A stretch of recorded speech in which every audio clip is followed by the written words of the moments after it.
Welcome to Angelo's Tennis. And we're looking at Rafael Nadal. We're looking at his road to top tennis.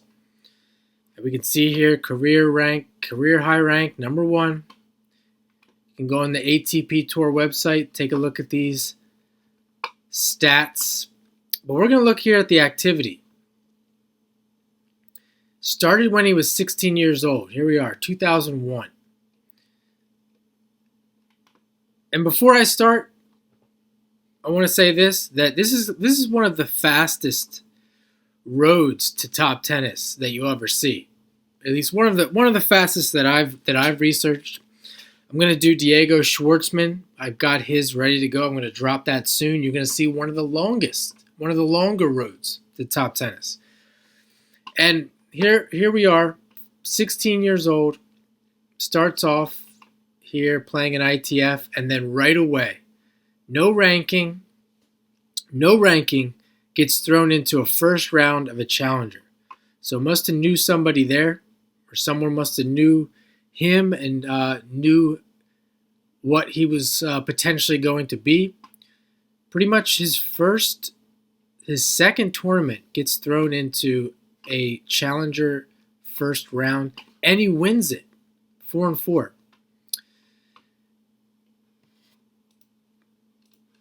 Next year, it's going to be this is going to be his first year. 16, 17 years old. And I mean, it's just amazing when you see this. Literally, it's like his first tournament, his first big leagues tournament, and he gets into the first round of a tour event in Mallorca and beats the 81st ranked player in the world. And that shoots him, that catapults him to 598. 598 in the world. Plays an ITF and wins it on clay. I mean, I'd really love to know the real story. I mean, was he that good? And maybe it was, and we can get into why, the real reasons, because I have my opinions and the real reasons why he is that good. So here he is, another ITF, doing well, wins another one.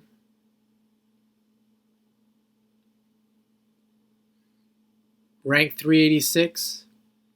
Probably could have got into more challengers, but you can see it doesn't matter.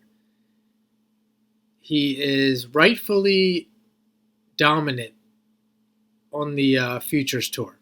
So here we are, the same tournament he played last year, the year before. Gets in first round, gets a win, loses second round. Now he's ranked 261. 261, he's played two challengers and won the first round of both. And then in Barcelona, he gets to the semis.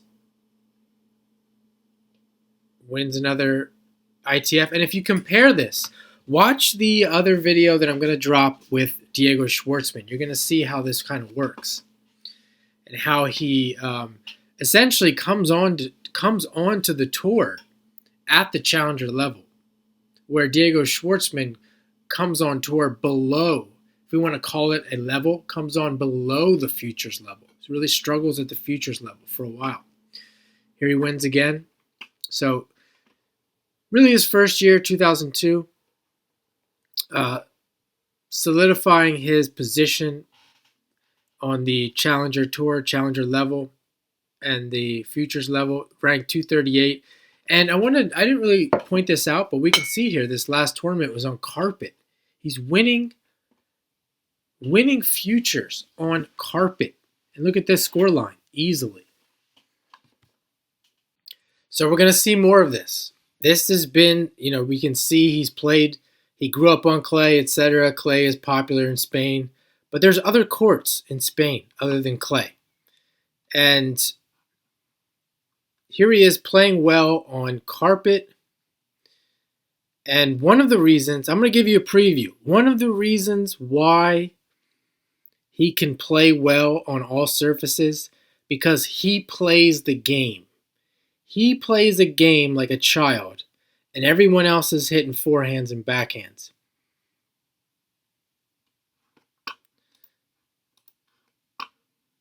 So we go to the next year. This is going to be his breakout year, I believe around 18 years old.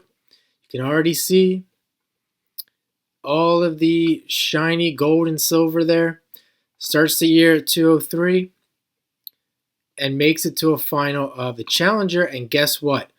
On carpet. That's right, carpet. Before he was in the top 100, approaching the top 100, he makes it to a final on carpet and loses to a guy who's 69th ranked on the tour. Now he's 183, another tournament on carpet, makes it to the third round. Hard court. Don't know where this is. I don't know if it's indoor or outdoor. Gets to the final.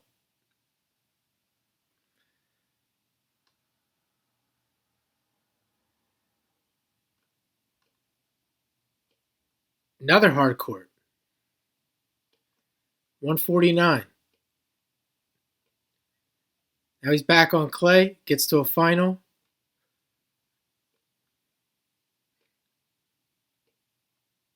Wins a Challenger. I believe that's his first win right there. And now he's pretty much settled in. He's 109. 109 gets in the first round of Monte Carlo on clay. Wins first round, wins second round. And look at that luck. Interesting luck that these guys have. And you can't deny it. You can't deny it. And I'm not saying that he doesn't deserve anything that he's won, but Costa. Usually when you're doing well, you get some luck. Plays Costa, ranked number 7, a countryman.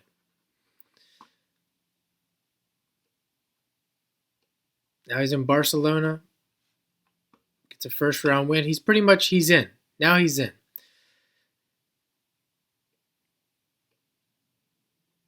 Oh, and here again, as I said, another countryman, Moya. What a story there. Ranked number 4, gets a win against Moya. I mean, how many times has he played Moya outside of an official tournament? Who knows how many times he's played him? It's like playing your best friend, which can be challenging, but nonetheless, nothing he hasn't seen before. And now he's on grass. On grass, his first tournament on grass. That might have been the first time he's ever played on grass. Wins the first 2 rounds. So the reason I'm pointing this out is this nonsense about him being the king of clay and top spin master, heavy ball master, etc., etc. It's nonsense. Why is he winning on hard courts early on in his career? Why is he winning on carpet? Carpet. Have you ever played on carpet? It's because he knows how to play the game. He's playing the game. He's not hitting forehands and backhands. And here we are at the U.S. Open. Fast court, first round, beats a guy who's 61 in the world. Another countryman, it looks like. Then he plays this Ainaoui. I'm not sure how you say that, but that's on YouTube. That match is on YouTube. And that match right there, if you want to go back and watch that match on YouTube. That's what I'm talking about. He's playing him like a kid in the street. He's at the net. You heard that early in his career. All this nonsense about, he's a baseliner. He's an all-court player. He was at the net on this guy left and right. It's been like that since he was a child. Go back and watch him playing at 12 years old. He did it back then too. So now he's 49.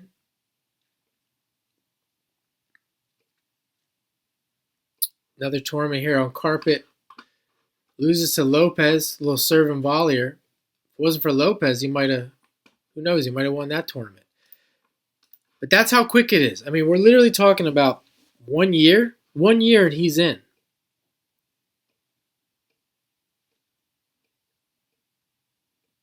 There's much more to the story here. I'm not going to get into it.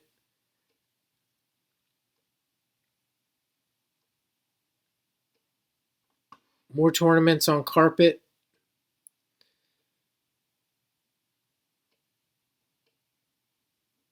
A couple more things I want to point out. Another thing I want to point out here. This is the first American right here. So he's in his 3rd year, really getting into it. He's 49 in the world, and he got to 49. Maybe, I don't know, maybe played 1 American. I don't know, 1, maybe 2. But this is his first American. He loses 0-6 first round, Andy Roddick. And the reason why that's important is because Americans typically do hit, in my opinion, again, I'm not on the tour. I don't know for sure. I think even if I was on the tour, it would be hard to tell. But if there were players that were going to hit harder, Americans seem to hit harder than everybody else. And Andy Roddick, certainly we know with his, at least from his serve is one of the harder serves.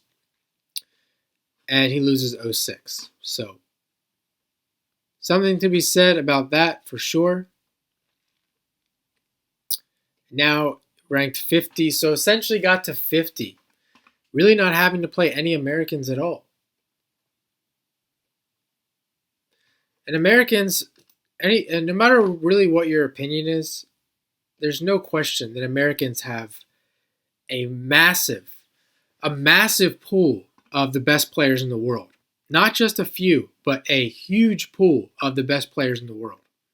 That's why everyone comes here to play tennis.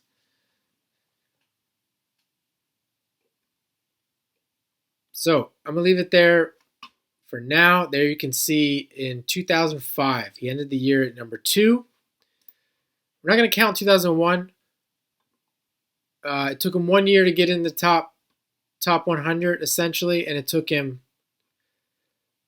4 years to be at the top of the game. Not even 4 years. You can see here, 3.5 years. So, hope you enjoy that, and leave any sensible comments, please, in the comments section.